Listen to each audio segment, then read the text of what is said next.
भीष्म प्रतिज्ञा की कथा। भीष्मा प्रतिज्ञा स्टोरी इन हिंदी। यह कथा महाभारत की एक अत्यंत प्रसिद्ध और प्रेरणादायक घटना है, जिसमें भीष्म पितामह पूर्व नाम देवव्रत ने एक ऐसी प्रतिज्ञा ली थी जिसने उन्हें अमर बना दिया और उन्हें भीष्म की उपाधि मिली। हस्तिनापुर के राजा शांतनु ने गंगा देवी से विवाह किया। उनसे उन्हें एक पुत्र हुआ, देवव्रत। गंगा देवी अपने पुत्र को लेकर स्वर्ग चली गईं और देवव्रत को शिक्षा देने के लिए कई महान ऋषियों के पास भेजा गया। उन्होंने वेद, शास्त्र, राजनीति, युद्ध कला और नैतिकता की गहन शिक्षा प्राप्त की। देवव्रत जब युवावस्था में पहुंचे तब गंगा उन्हें हस्तिनापुर लौटा लाईं और राजा शांतनु ने उन्हें राजकुमार घोषित किया। अतः राजा शांतनु का दूसरा प्रेम सत्यवती। कुछ समय बाद राजा शांतनु को एक मछुआरे की पुत्री सत्यवती से प्रेम हो गया।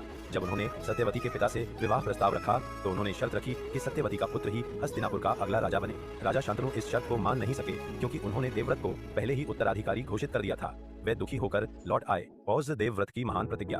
जब देवव्रत को यह बात पता चली तो उन्होंने अपने पिता की खुशी के लिए सत्यवती के पिता के सामने एक भयंकर प्रतिज्ञा ली।